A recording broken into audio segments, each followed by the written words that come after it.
Welcome in to another episode of Shoot the Gap, the IDP podcast and live stream for the Fantasy and Frames podcast network. I'm your host, Nate Markham. With me, as always, is Mike Wohlert. And joining us in a true crossover edition, kind of hearkening the Flintstones meet the Jetsons. You maybe understand that reference. You're probably in my age group, which is great. You'll really appreciate the rest of the show when we dip into 80s, 90s nostalgia. But that is Tyler Heil joining us from the Dynasty 365 podcast and another family member of the Fantasy and Frames family. Tyler, how are you, my friend? Hey, man, I'm great. I'm excited to be here. I have a lot of questions. I really need to learn what too high means. Yeah. Mike? No, we'll watch pretty much every team that plays the Chiefs, and you will learn real quick what two high safeties incorporate, and you're starting to see more of it and more of it. Mike, how are you, man? I am. I'm not too bad. Just chilling, and end of a short, long week. That is perfectly makes sense. Jumbo shrimp, as George Carlin would say, and perfectly short, long week coincides. This week is going to be a shortened episode, if you will, because we're going to break down the top 15 at the defensive line position, defensive line, edge, whatever the hell that means. Tyler, let me ask you a question. On the offensive side of the ball, outside of, say, Taysom Hill and maybe Marcus Colston from 5 years, 6 years, 10 years back, you don't see a lot of crossover in position eligibility. It's pretty much straightforward, right? Yeah, I mean, unless your name's Taysom Hill or Tim Tebow. And if you are, you shouldn't be rostered. Well, Taysom Hill, yes, maybe. But, yeah. Well, Mike. I haven't had the heart to drop Taysom Hill on any of my dynasty rosters yet. If I knew he would get something, I don't know. I haven't dropped him yet. I do have him in one, but I don't know. Mike, here's the question for you then. We're talking about defensive line this week. Mm-hmm. And as you know, Tyler just said, it's not a lot of crossover between positions, but yet in IDP, a fickle, I would say, scoring format / startup for many, we make it a little more difficult for people to get in and get acclimated and comfortable by making sure that every person has 15 different position designations and it's convoluted. What say you to the whole position eligibility situation with the defensive line edge? At some point, I would like to hopefully see some sort of either dual position or like just come to some sort of agreement or consensus on an edge designation at some point. I mean, outside linebackers are pretty much, for the most part, are edge rushers. Especially, if they're lining up on the defensive line, I don't care if they're standing up. I don't care if they're hand in the dirt. They're on the edge. So it's just determining who are the outside linebackers that are on the edge and who are like the outside linebackers that are like an off-ball linebacker. But for the most part, all of those inside-outside linebackers, I think, are going away. They're mostly playing left or right, and they're kind of still lining up kind of in the box. So gone are the days where, Tyler, if there were defenses, there was 4-3, 3-4, and it's like, all right, well, you want a 4-3 middle linebacker. That's who you want. You want a 4-3 weak side linebacker. The guys that are playing outside of not on the tight end of the field, you want those guys because you got a free age. The guys that are on the strong side are playing over the tight end. They're facing extra blockers. You don't want that. 3-4 inside linebackers. You want these. Those are pretty much antiquated because a lot of the teams aren't playing like 3 linebackers on the field really as much anymore, just because of because one, they're not good at coverage. Most of them aren't good at coverage. That's not their role, and they're opting for more defensive backs on the field as opposed to linebackers. So that's kind of how things have shifted a lot in the NFL. So you're more left, right, as opposed to like weak side, strong side. So I'd like to see some more dual position eligibility.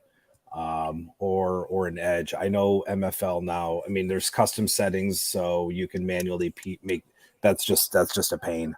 But when they're not listening to suggestions of people who are really into IDP, know what we're talking about, they're just like, no, we're just going to do base. It's like, all right, well, you're going to cause a crap storm. Fantastic. And you're going to use other people as a shield for the crap storm. And that's a fantastic way to do business. So, and so it is what it is at this point. Someone like your cousin here. Spoiler alert for anybody listening that happens to know Tyler and Mike. We found out about a month ago that they are, I say, long lost cousins, not long lost, actually, like pretty much first cousins by marriage.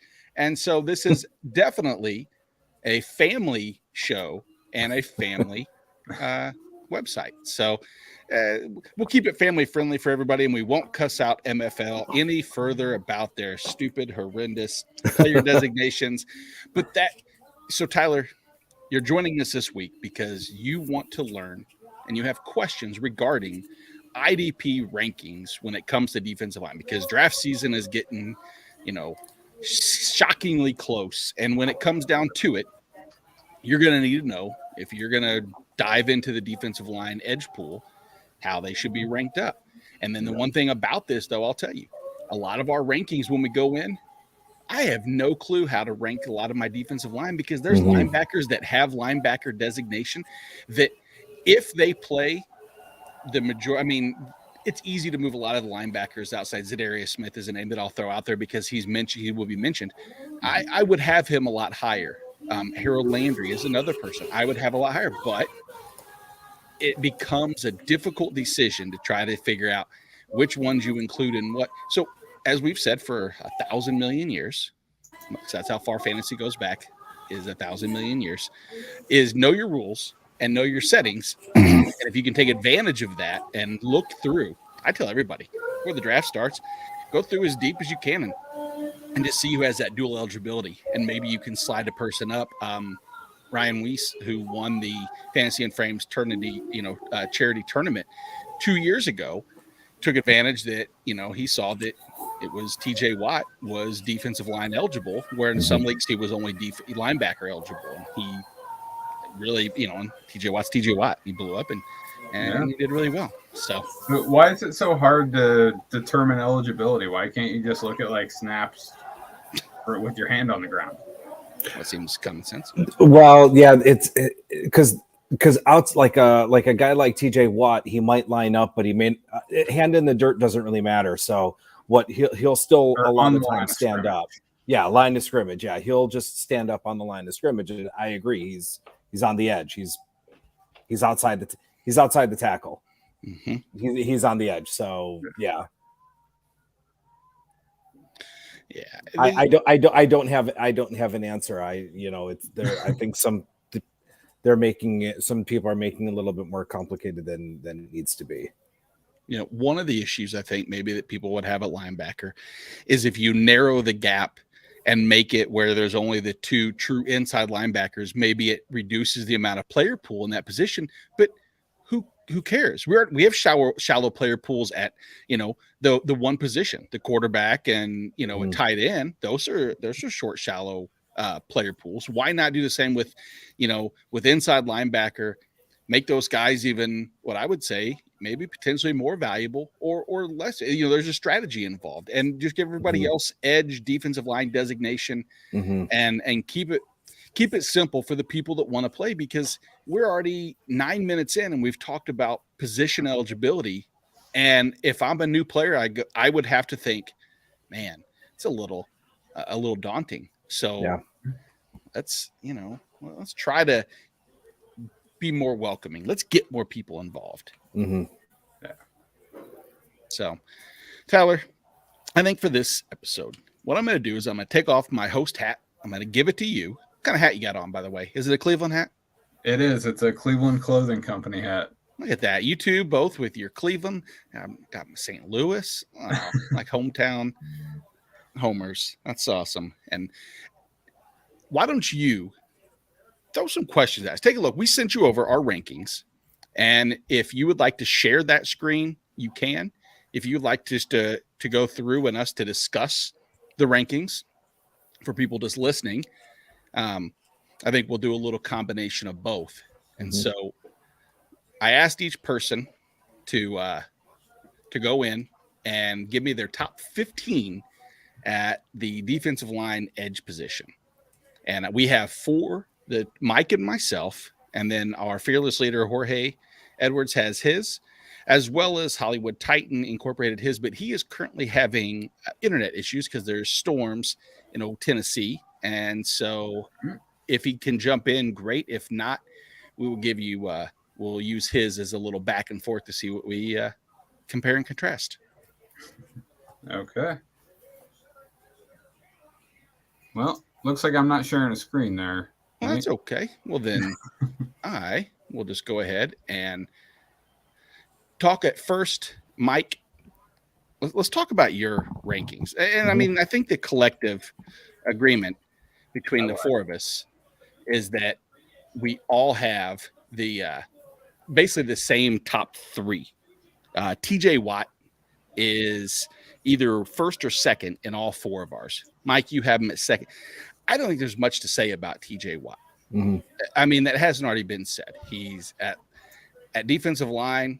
He's the 1 or he's the 2. Yep. It's pretty straightforward. We'll probably talk about this next week. When we're doing linebackers, how far down does he move down your linebacker rankings? So if we're looking at linebacker, I've got him as a number 2 edge, but according to my projections, whatever you say, I have him all the way down at 37 among linebackers. Yeah. And that's not uncommon. And so next week when we discuss linebackers, we'll break down some of these comparisons and so on and so forth. But you have Myles Garrett as 1. Is there a little homer in you there because he's in Cleveland, or is it just the fact that he's an absolute beast? He's a beast. I mean, he is. I love the fact that Jadeveon Clowney is back. That's going to help him again. I think he has a realistic shot at anywhere between 17 and 18 sacks. He gets tackles. He gets the strip sacks. His hands are busy. So, not that you're calling me out as a homer. That's not what that's not what I'm saying. I got TJ Watt number 2 among edge rushers. So that's got to tell you right there that I've got 2 Steelers in my top 15. So, and I hate the Steelers. So everybody knows my hatred. So not that you're calling me up. I'm just saying, no, but Garrett is a beast and freak of a human being. But yeah, I think he's got a realistic shot again for 17 or 18 sacks. So that, that's kind of why I have him at the top of the list. He's my 3. So of course. And again, I think that with why do you hate Myles Garrett so much? That's always the next thing. Like you have Myles Garrett 3. Why do you hate him? Like, oh my God, I don't hate. Rankings are just so subjective. He's a good player. My God, stop it.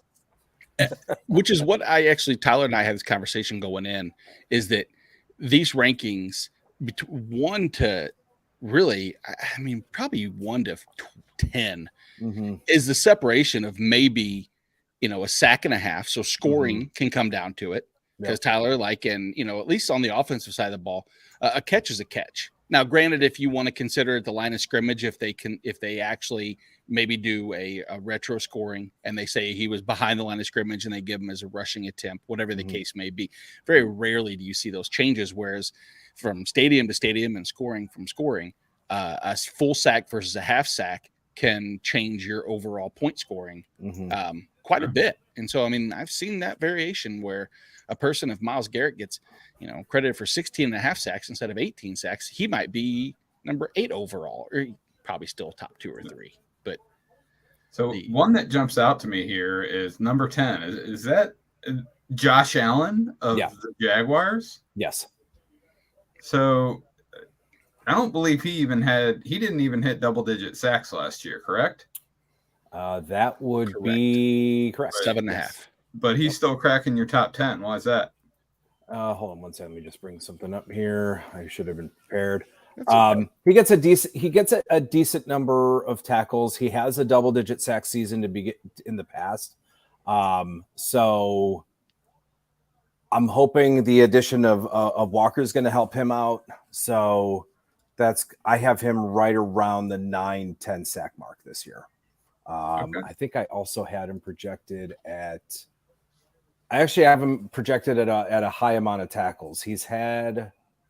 Let's see, I have him as he had 71 tackles last season. Mm-hmm. So I also have him projected at around the 65, 67 tackle mark.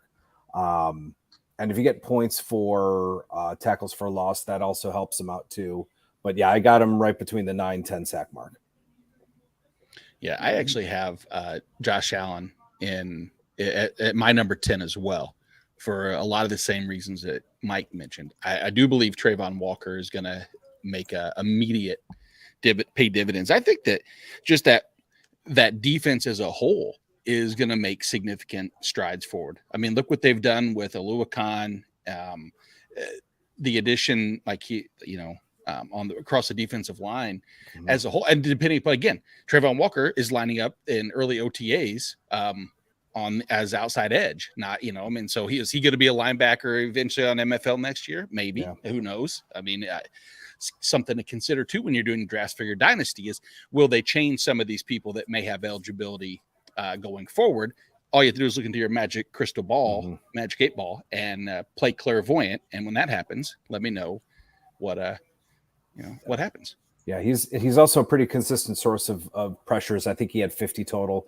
He had 9 QB hits, so he was kind of like he was a second or two away from a few sacks. So I mean, he could have easily had double-digit sacks if he converts any of those hits into a sack also. So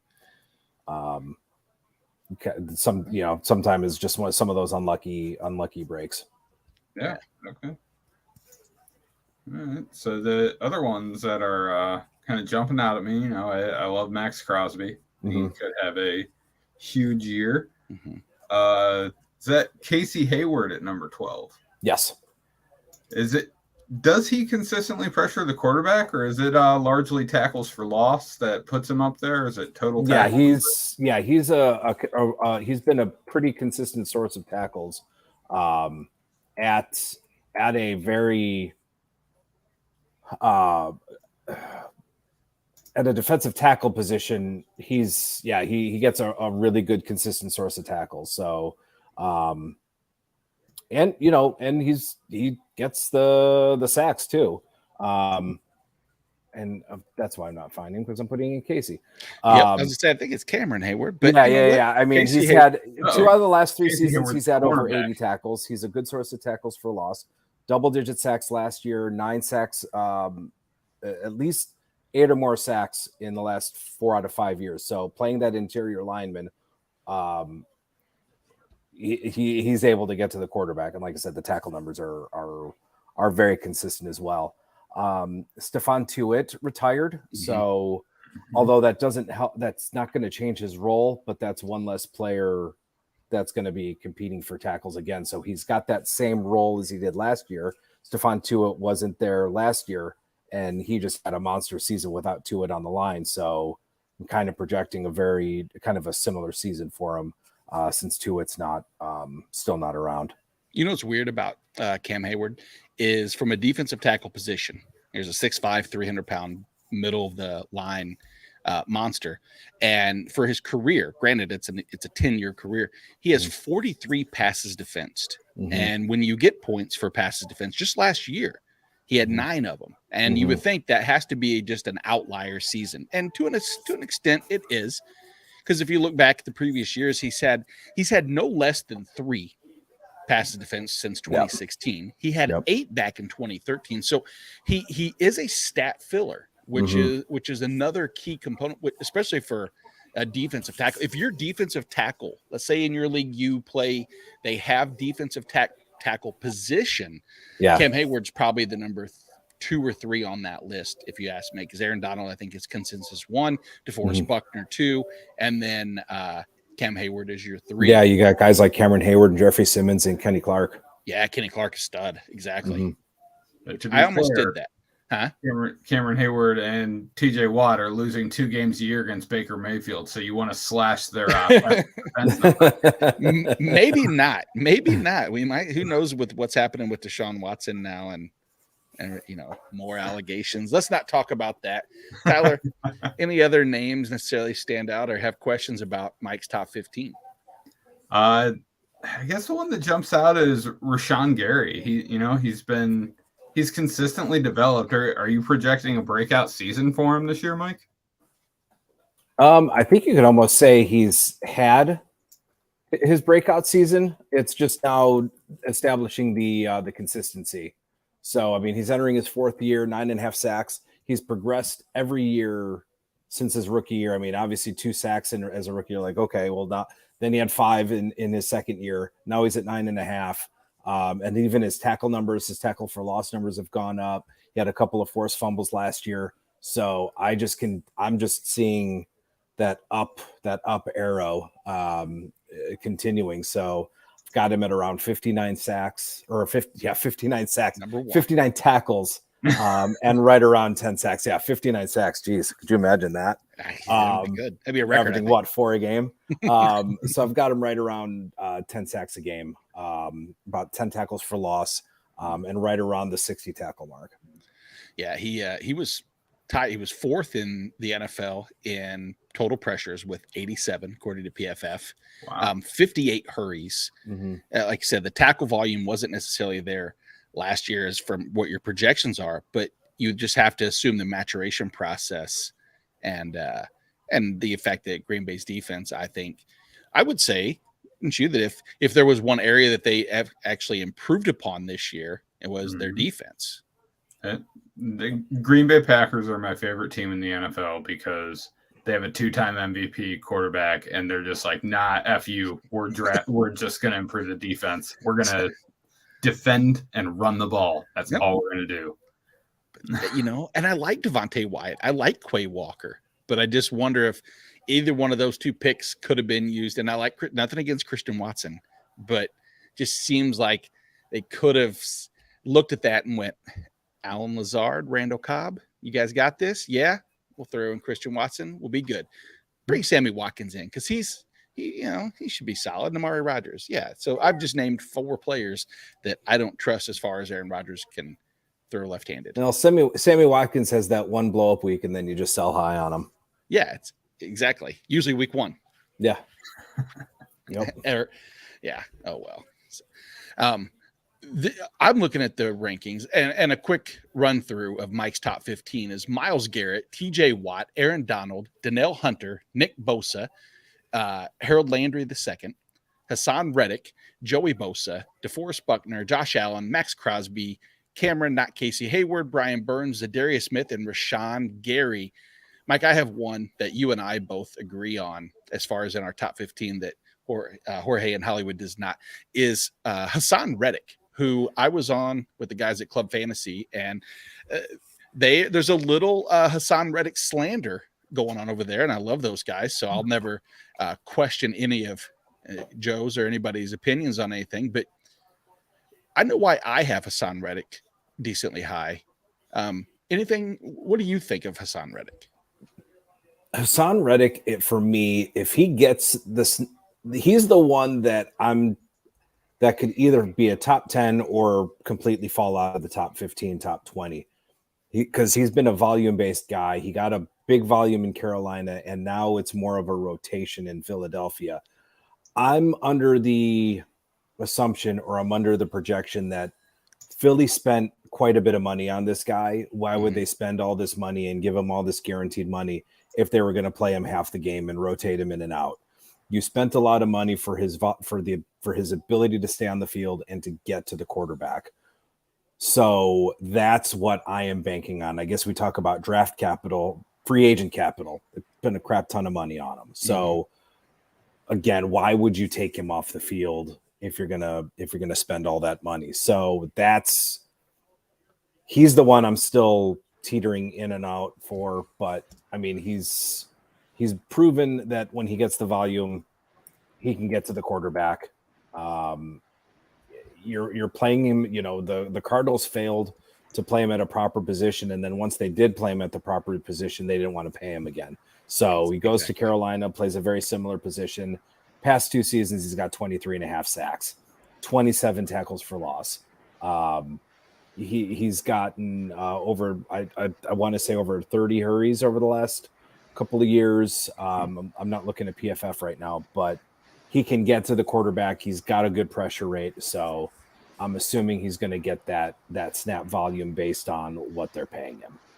Yeah. And just to add, like you mentioned on every other superlative of them, the 36 quarterback hits over the last 2 years. If you're in a fantasy and frame scoring format where quarterback hits get you points, that's enough to put them into my top 10. Again, as you said, that rotational situation is not concerning, but it is concerning because when I just rattled off those Green Bay receivers names that we all kind of winced at and went, oh, I named Brandon Graham, Fletcher Cox, Javon Hargrave, Derek Barnett, Josh Sweat, and you think, man, that's a great defensive line that you're going to rotate out. Does Reddick, come in and out to add? Do you move Hargrave down sometimes and move Jordan Davis? I mean, it's all play regimented and, format. But I think the nice thing is, I think we can agree that Philadelphia's offense with the addition of A.J. Brown will be better. And when your team is ahead, generally speaking, you can pin your ears back and get at the quarterback just a little bit more. Does that go into your rankings, Mike? How good a team is like on the offensive side overall, or do you kind of just say, 50-50? It's a very small factor into how I base things. It's a lot of snap projections and then basing on what I think they're going to do based on those snap projections, and based on some of their historical stats, their historical pressures. What kind of pressure rate have they been able to generate over the last couple of years, and that's just kind of how I factor things in. I don't really buy into bad defenses, more fantasy points, good defenses, less it's if the guys are on the field like any other position, they have a chance at points. Just the defensive line position, the whole IDP can be a little bit volatile because you've got 11 people going after the ball. So it's kind of tough. You can kind of project in a given week. Okay, a running back is probably going to get 19 touches in a given week. It's kind of tough with IDP because all right, we got 11 people going after the ball. So, how many times are they going to run the ball or how many times are they going to pass the ball? Where are people aligned? So a lot of the times with these historic, with all the linebackers and defensive line, they're going to be prone to their ups and downs. But in a lot of these instances, they all kind of fall into those, I guess you can say, those historical numbers. So, I remember a few years ago, Bobby Wagner, people were asking, should I drop Bobby Wagner? Because I think he only had in the first couple of games, he only may have had 12 or 13 tackles. But by the end of the season, he had his typical 130, 140, 150 tackles. So IDP is probably really good for best ball. So I'm actually trying a few best ball leagues this year to kind of see how that goes. But yeah, you're going to have it's prone to a lot of variance, but a lot of the times, again, the positions kind of like Randy Savage said, the cream will rise to the crop, or the cream will rise to the top. Randy Savage probably said the cream will rise to the crop as well. Probably too. Did. In one of his Coke-induced promos. Exactly. I'm glad you mentioned best ball because, as I alluded to earlier, Tyler, our Fantasy and Frames 4-Eyed Championship will have a new wrinkle in it this year, and it will be a best ball format. So, number one, both offense IDP with a best ball wrinkle to it. Just one less lineup that you have to stress over. You can just set it and forget it kind of type situation. I'm intrigued. I've never played an IDP best ball. Oh, yes, I have. Take that back. But this will be a little bit different. This will be a lot more pressure since, I'm part of the family, which you guys are too. And, Nate, if you're interested in playing best ball, unfortunately, they don't have IDP, but there's an app called Underdog Fantasy that I personally love. we're actually partnering with Underdog Fantasy. We're offering a promo code FRAMES, FRAMES, and Underdog will give you 100% match on your first deposit up to $100.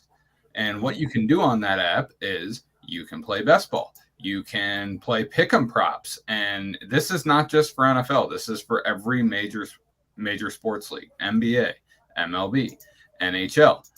And it's all best ball leagues. You can create your own league, invite your friends, or if you're looking for a little bit more of a challenge, you can jump into one of their pre-made leagues. They're constantly rotating through those pre-made leagues. They have entry fees ranging from $3 to $100. I already have several myself. If I'm bored sitting on the couch at night, I'll jump into a $3 best ball draft. And, you can knock one out in about 45 minutes to an hour. It is so much fun. And especially drafting this time of year, all of us, let's face it, if you're listening to this show in June, you have the same problem that we do. Exactly. My name's Tyler, and I'm a fantasy addict. Yes, and I strongly recommend that you jump over to Underdog, download the app. Heck, maybe even use your desktop computer and jump onto Underdog Fantasy and jump in some of these best ball leagues. And remember, the most important thing about best ball and about fantasy football is having fun. And Fantasy and Frames and Underdog Fantasy both have that common goal in mind. So please go over, download Underdog. Make sure when you sign up, you use the promo code FRAMES, FRAMES, and get 100% match up to $100 on your first deposit.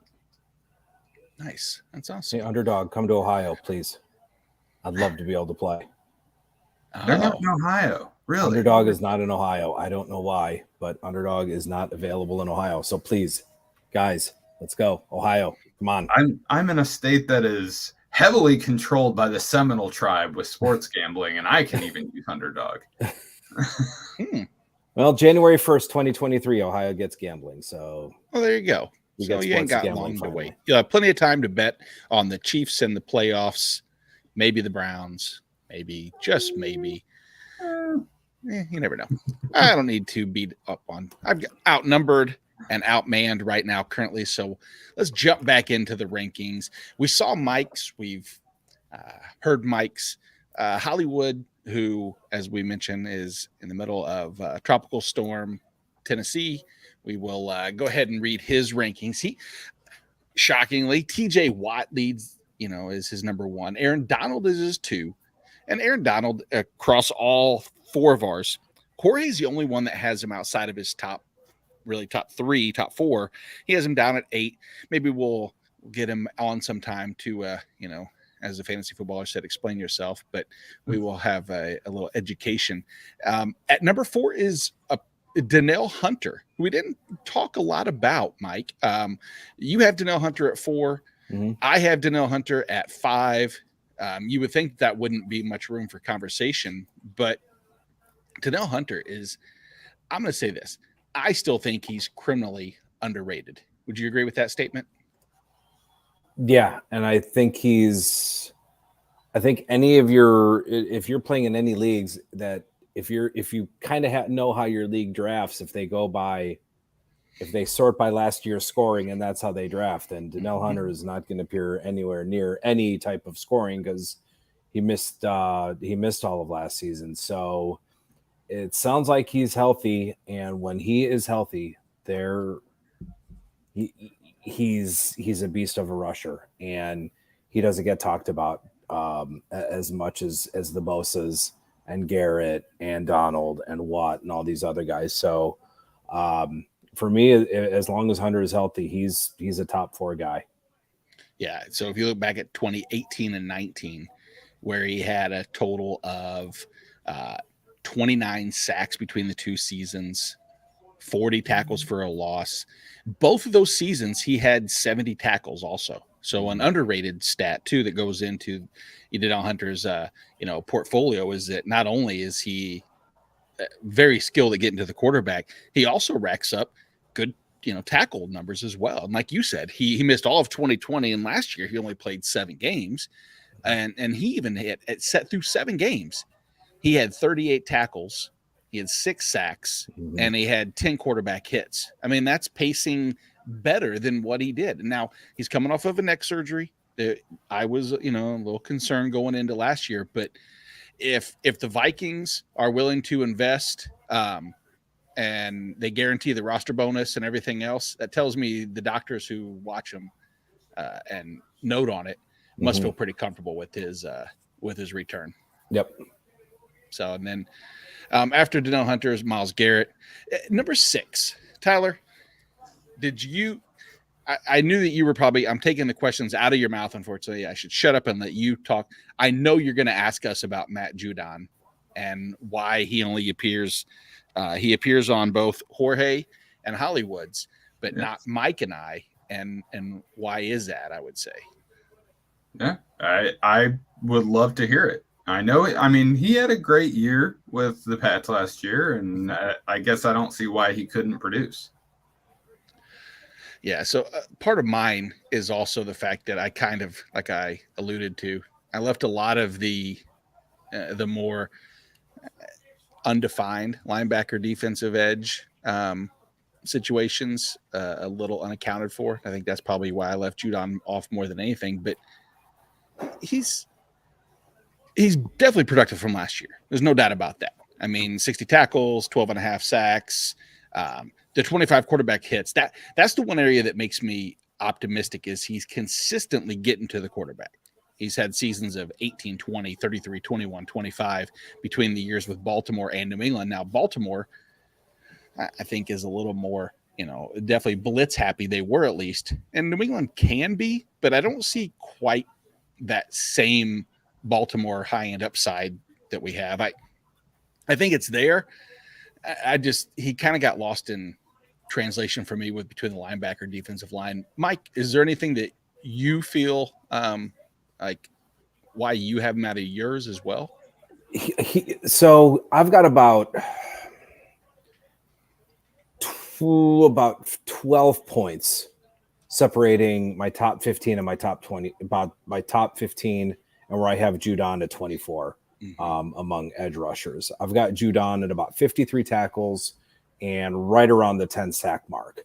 So with the scoring that I use, like I said, there's about 12 points that separate him from a top 15. So he would be, and this is where rankings are a little bit subjective. That's why I like tiers. So he would probably be in that second to third tier where I don't quite trust him as like a DL1, but I don't mind having him as kind of my second defensive lineman or my second edge guy. I don't quite trust him as an anchor, but I will more than happily have him as my second edge or my second defensive lineman. So he's kind of in that second to third tier. Last season was his career high in sacks. So I'd like to kind of see him do it again before I kind of anoint him as a top 20, top 15 guy. So I'd kind of like to see some consistency. And with New England, I don't really, New England is the bane of everybody's existence when it comes to fantasy, offense and defense. So I did like what I saw from Judon, but like I said, I got about 12 points separating 15 to where I have him. So he's definitely in that second to third tier. And like I said, I'd trust him as my second defensive lineman, my second edge. But you can still pretty much start him on a weekly basis because he's got the sack upside. Right. You know what I like about him the most? I like the fact that he wore those long red sleeves so that every time I watched a Patriots game, I knew exactly if it was Matthew Judon getting to the quarterback because I had him in a couple places. Jorge and I just made a trade. Now this makes a lot more sense when I see how high he has Judon.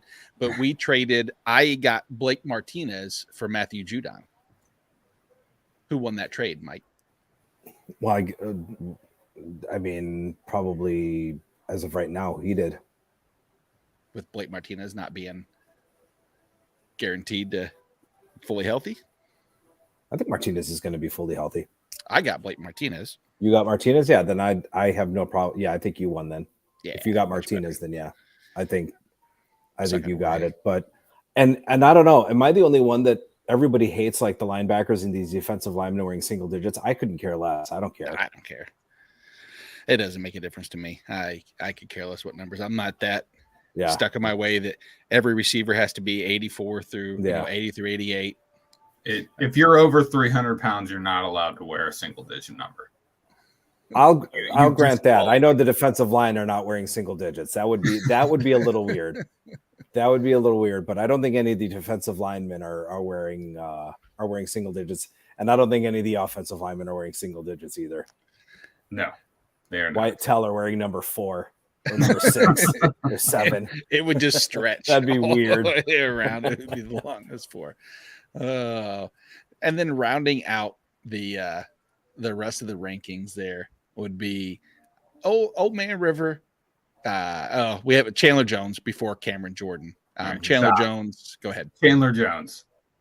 Someone explained to me like I'm 5 how a 32-year-old who had 50% of his sack production in week 1 last year is going to outscore Max Crosby in IDP scoring. I can't explain that to you. No devil's advocate anywhere. I mean, no. I think Chandler Jones. We've seen the flash of greatness. He's great. Week 1, yeah. His family, his whole family is genetically gifted. John Jones maybe is more roid gifted, but then again, I mean, I don't think he needs steroids to be as dominant. But it just whatever he wants to do. But yeah, I again, it's why the rankings, and I wish Hollywood was able to join. He'll be able to defend himself just a little bit. Jorge has him at 14, and I mean, again, skill set, upside, opportunity. Maybe he expects him to be trailing in games, and maybe that has some bearing into it, or maybe the attention will be on the other side of the ball and or the other side of the line, and he'll get more one-on-ones. I think there's room for conversation there for sure. Cameron Jordan is one that I hear a lot of conversation about, because I think a lot of us, myself included, just wait for the wheels to fall off completely.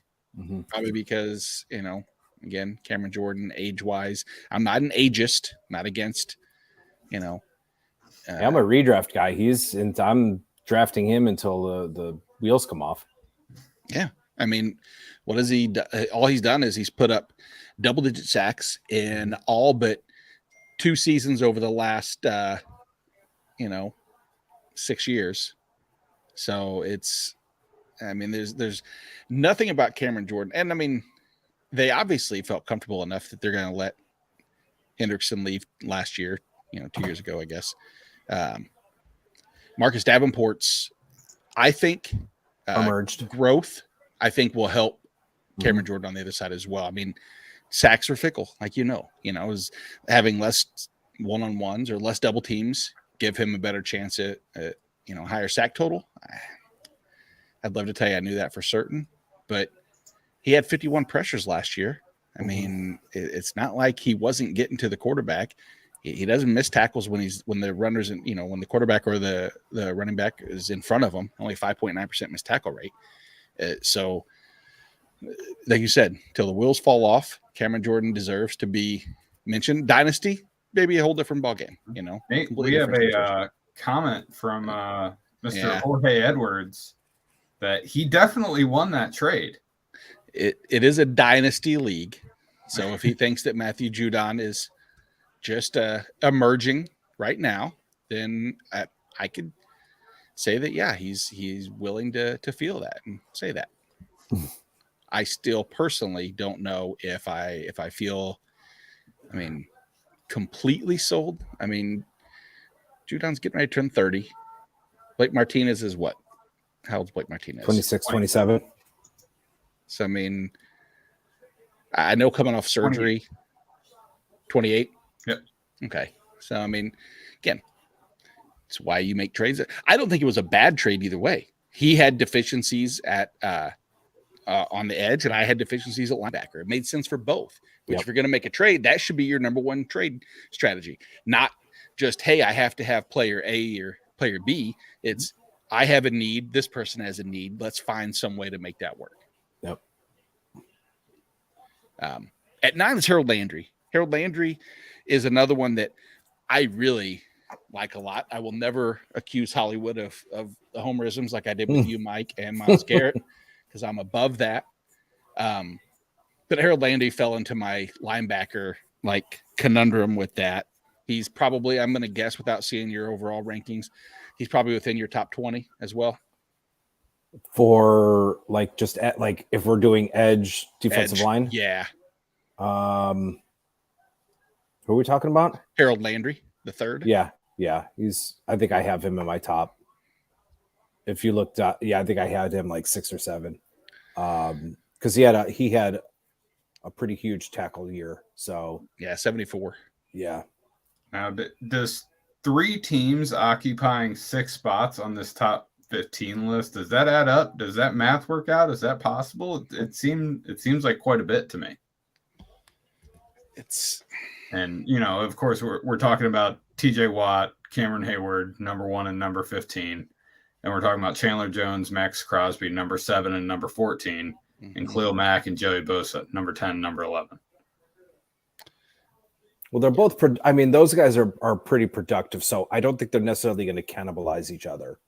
So, would I have them on the same team? Probably not, but they both carry very, very similar upside. So, I don't have necessarily an issue with, with those guys. So, if you had edge, if I'm looking at MFL and you had edge rankings, Cameron Hayward and TJ Watt would probably be, Cameron Hayward had in one of the leagues that I'm looking at, he had 212 points.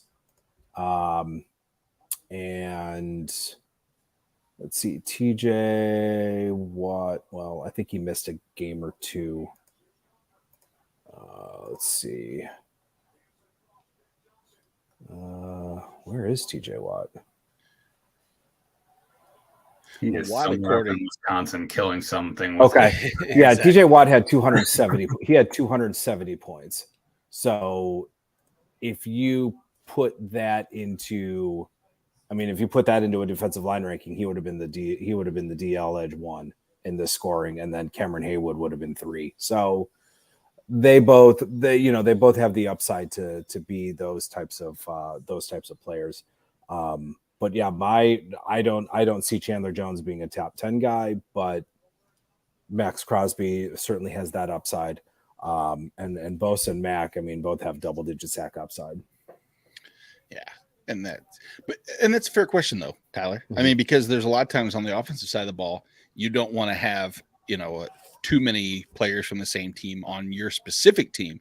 Now you might have them in your overall rankings. How many times do we have Jonathan have to answer the question of Robert Woods or Cooper Kupp before it was finally emerged? And that's just a testament to the ability for there to be enough balls distributed. There's also definitely enough snaps to be had and tackle volume, I guess, and sacks. Again, a lot of it goes to trying to figure out what, defined end result's going to happen, because there's plenty of pressures. And that's where I think that it was Brandon Staley that was mentioning looking at pressure rate and looking at total pressures instead of just looking at sack totals, because that will actually go a long way in determining just overall how good a player, truly was. Because if you look at just the sack totals with some of these guys that had, like I said, look at Kenny Clark, for instance, you mentioned with Green Bay at a defensive tackle position, he had 68 total pressures,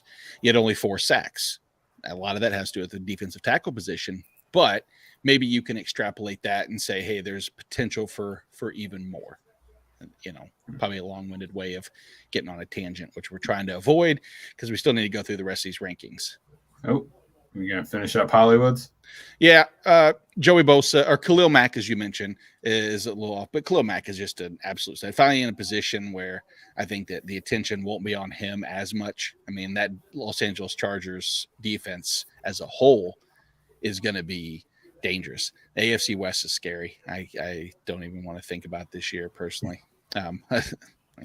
Joey Bosa right there. Trey Hendrickson, Hassan Reddick, Max Crosby, and Cameron Hayward rounds out Hollywood's top 15. So run through Jorge's real quick, top 15. And then at 1, he has Matthew Judon. At 2, he has Matthew Judon. At 3, he has Matthew Judon. Just kidding. He has Nick Bosa at 1, TJ Watt at 2, Myles Garrett at 3, Mad Max at 4, Joey Bosa at 5, Trey Hendrickson at 6, Zadarius Smith at 7, Aaron Donald at 8, Chase Young at 9, Cameron Hayward at 10, Danelle Hunter at 11, Cam Jordan at 12, Harold Landry at 13, Chandler Jones at 14, and then the aforementioned Matthew Judon at 15. Matthew Judon, mind you, in FIF scoring in last year, would have finished as the defensive lineman 22. He had a total of 224 total points, which put him right just below Chandler Jones, coincidentally. 228 for Chandler Jones, ahead of players like Kamu Grugier-Hill and others, but he has him at the linebacker. As a defensive lineman, his 228 would have been good for top 10. So, yeah, using FIF scoring, which we all should, maybe Matthew Judon propels a little bit higher. I think those QB hits probably play into that just a little. Probably. And then last but not least, my immediate rankings. Again, we always will be tweaking, but followed in line with TJ Watt, Nick Bosa, Myles Garrett, Aaron Donald, Danelle Hunter, Joey Bosa.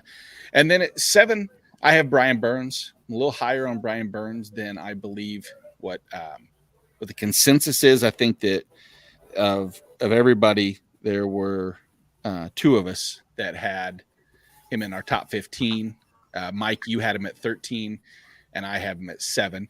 Again, separation between 7 and 13 is like 4 points for me, basically, which is, just a couple tackle difference. But overall, Brian Burns pretty much does everything that I would want out of a defensive end. He's obviously still growing, not in size maybe, but in maturity and overall skill set. Last year, the 51 total pressures might not jump off the page at you, but overall, he had decent tackles, 41, not the most stellar. But again, with age, at 24 years old, he will continue to develop. I think he's got, Mike, you mentioned earlier about good hands, and that's one thing with Burns. He's got good edge, good bend, good hands. All 3 characteristics that will lend to production on the outside. And the one thing I wonder is what will not having Hassan Reddick do? And that's, the age-old question that none of us really can answer specifically. But I think that the again, another growth spot is Derek Brown in the middle. Between Derek Brown and Matt Ioannidis, they're just bigger and growing up, up the middle and out. Yetur Gross-Matos is not exactly a bum. It's not like he doesn't have on that right edge ability to draw some attention away. It's just I think that they're going to consistently just let Brian Burns pin his ears back and get to it. And if that's the case, then I'm more than happy to invest in and just assume that we're going to see consistent growth. He went from 7.5 sacks to 9 in only 15 games in 2020 to 9 again last year. Tackles for loss improved each year.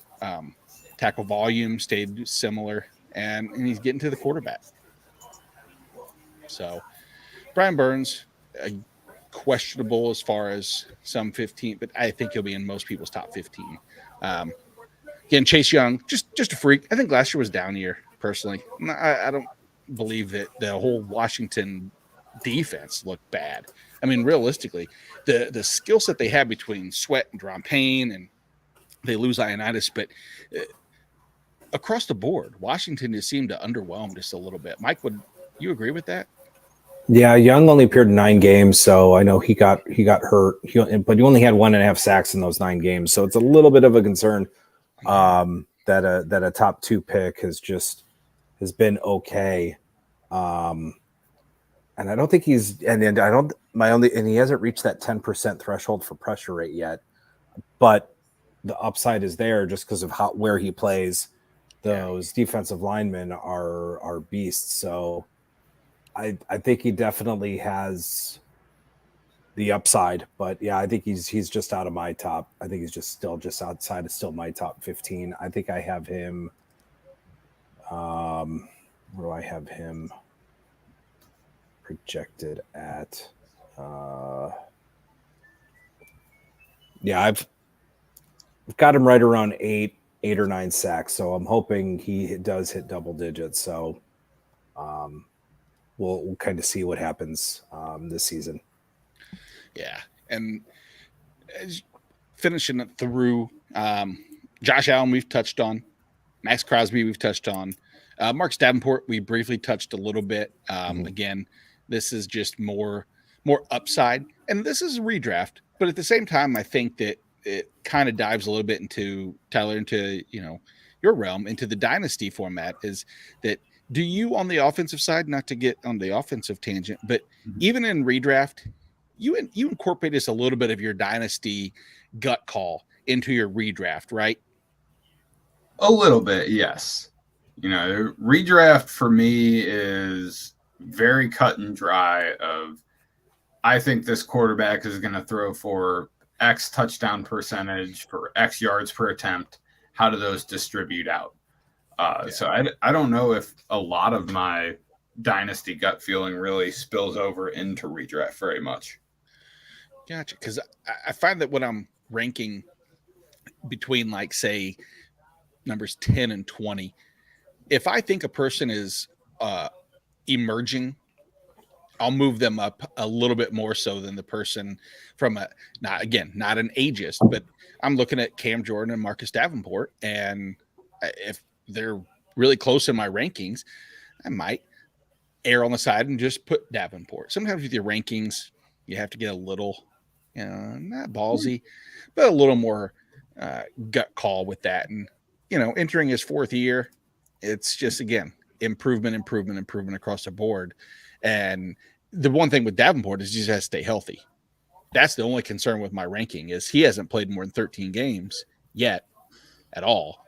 And in those 48 games that he's played in his career, he has 21 sacks. So, I mean, a half a sack per game average while playing injured sometimes could allude to, if he gets a full 17 in, it could be a good season for Marcus Davenport, no doubt. Hassan Reddick, again, we talked about rotational pieces.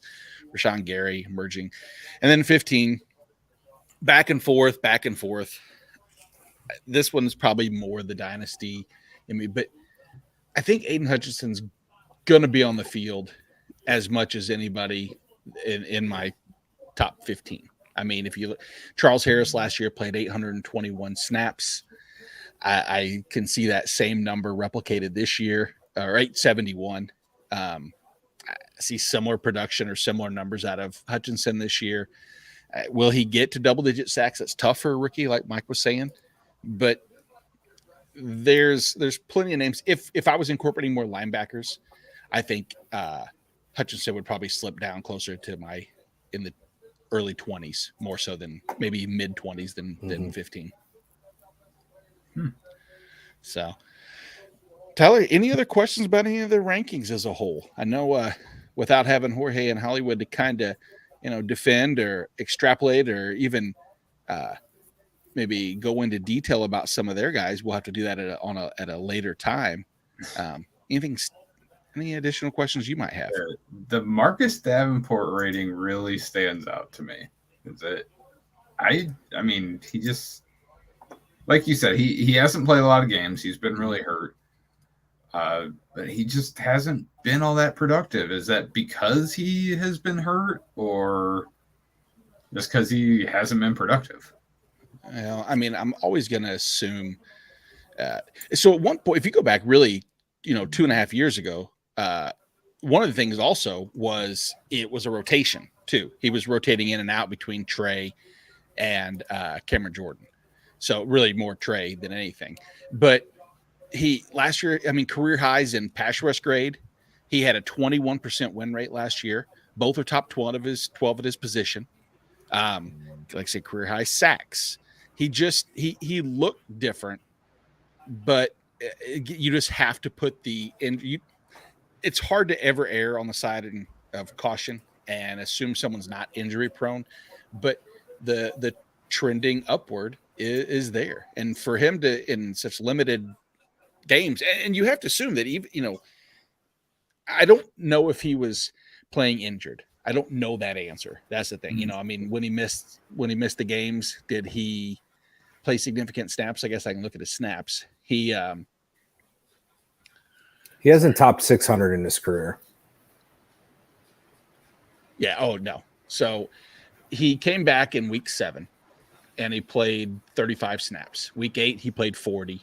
Week 9, 43. And then really from weeks 8 to 14, 15 is when he had 40 plus snaps. And then again, 17, 18, he was sub 40 and sub 30. So if he can double his snap production and double his other numbers, nobody likes extrapolation. No one likes playing that game. That's crazy. But 42 pressures in those games, 42 pressures. That's asinine. That those numbers might not translate, but if in the rare instance it does, and you get a full season, I mean, that's elite numbers. That's top 2 or 3 pressures in the NFL, and the sack totals should come with that. Should. All right. So last question on your rankings, Nate. Yeah. Why is Aiden Hutchinson going to be on the field as much as you are believing with Charles Harris, who was a lot better of a player than people would really realize last year, and Romeo Okwara, who barely played last year, who they just recently signed to a nice little 3-year, $37 million contract. So, why is Aiden Hutchinson going to get 70, 80% of snaps over these guys? I worry personally. I haven't heard much in the way of Okwara's recovery yet. I guess I should probably look into that a little bit more. I was kind of banking on the fact that he would just play into it. And I don't think, get me wrong, I'm not going to sit here and beat up on Charles Harris. But when I have to look at defensive linemen and aggregate total snaps with him leading the defensive edge, that was kind of the baseline. I just feel like there's I don't know that answer. I think Charles Harris could move around a little bit more, maybe on play week. And let's see, I don't have how many different positions Charles Harris played, because I felt like he moved around a lot more than I gave him credit for. Like, he was definitely more outside more than on the line. I think Hutchinson will probably line up more on that whatever you want to call it, right defensive end, left defensive end now, Mike. Is that what they're pretty much going with now as far as definitions go? Yeah, Harris played a lot on the right side as an end and edge linebacker. Yeah, and but even like his snap wise, he was lined up as outside linebacker on 300 plus snaps. Mm-hmm. So I mean, if there's a rotation, I could see Harris play more outside linebacker than I could see Aiden Hutchinson playing outside linebacker. But Charles Harris just, to me, seemed like, I don't want to say he's one-year wonder, because Jorge really liked Charles Harris, and I'm not trying to knock him for coming on, but I mean, he had, in 4 seasons prior to last year, he had 6.5 sacks. And very similar to Emmanuel Ogbah, where he had a decent rookie year, and then he was just kind of a guy with Cleveland, and now all of a sudden he's developed. Yeah. It's I don't know. I guess that's preference. The Hutchinson one definitely will be, I guess, the pay plus draft capital. I mean, second round, the second overall pick. Yeah, and if this was but it's hard to. I have to really temper. I have to really try hard to temper expectations on rookie defensive players because we've been bit so bad by a lot of them over the last couple of years. Yeah. We're like, yeah, these guys are going to play 80% of the snaps. Like, no, maybe not. Yeah, and the hope with Hutchinson is also this, is that you hope that he's not rotated out because he's not a liability in run defense. And from everything that I've heard and seen, he's not. Mm-hmm. So he should be able to stay. But again, Tyler, that's a fair question, is who's he taking snaps from? And I would immediately say it'd be Charles Harris, or maybe not taking snaps, but them finding a way to incorporate him more into moving Charles Harris around a little bit more than they've moved Aiden Hutchinson. Mm-hmm. That's just, I mean, that just goes with the lack of true, like any outside linebackers that they don't necessarily have. I mean, it's all right. Well, thank you. You are welcome. I'm trying to see if there's any other ones that stand out, and nothing really screams at me as far as crazy names or anything. So, I mean, I guess on that behalf, we will be back next week when we discuss the linebacker position, and that should be a little bit more, I don't want to say defined, because I think we're going to have a lot of these edge rushers that might get linebacker position eligibility moved out of our top 15, and we'll see a lot more of these inside linebackers. So if you have any questions, or if you want to submit your ranks to us, Steve, and talk about, feel free to do so over at you can see the Shoot the Gap Twitter page at Shoot the Gap. You can reach me at Nate Markham. You can reach out to Jorge at Jorge B. Edwards. Hell, send them to Mike _Woolert, or any of the four Fantasy and Frames, Fantasy Podcast Network, Twitter, family, etc. So I guess that about wraps it up, fellas. Any last words, remarks, comments, complaints? Yeah, no, just all of you can find, just to make sure, you can find my rank is at 4 for 4. I also broke down all of my position. I broke down the defensive line, linebacker, and defensive back into tiers. So all of those are also up. So you can kind of see where I have them in tiers. So you can kind of see a good group of guys to where, a very, very similar groupings to where instead of looking at a rank, I was like, all right, well, here's a good group of guys that I can target within this area or these rounds of my draft. So I got all those broken down. Yeah, and I think the one last thing I'll mention too, Tyler, before I let you wrap it up, is that Mike talked about tiering with our rankings as a group, and I think I'll go in and I'll maybe add that to our rankings Jorge and I have over at Fantasy and Frames, and try to tier them up, because I think that's definitely a little bit more straightforward approach into where that tier break is at, and then when to invest in some of the aforementioned players. Yeah, and you can see right now Nate and Jorge's updated redraft IDP rankings on fantasyandframes.com, where you can find all of our rankings, our dynasty rankings. We'll be working on our redraft rankings for offense in the coming months.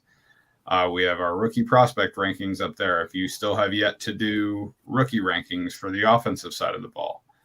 We have a lot of articles coming out. We just released some Dynasty Target articles on Derek Carr and Travis Etienne, and we're going to continue to release those articles over the next month or so. We got a lot of people doing a lot of good work. It's really exciting. My co-host and I, Brian Ford, are doing the Dynasty 365 podcast on Tuesdays at 8:30, and we have a group coming in to do a podcast called The Daily Fix. Joe Matz and Keith Fleming. They're going to be doing a lot of DFS as we get into the season, but they're going to start rolling into some best ball as we go over the next couple months. So a lot of exciting stuff for the Fantasy and Frames podcast network and fantasyandframes.com. Nice. Got a lot going on, everyone. And thank you for listening. Much appreciated. Thank you for watching. For Nate, Mike, and Tyler, have a good evening. Thank you.